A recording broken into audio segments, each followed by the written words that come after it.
Hello guys, आप सब कैसे हैं और कहाँ से देख रहे हैं वीडियो? कमेंट में ज़रूर बताइएगा।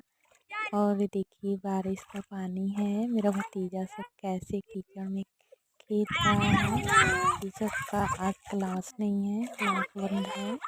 आज मौज मस्ती कर रहा है, तो आप लोग बताइए कैसा होगा। Hello bye.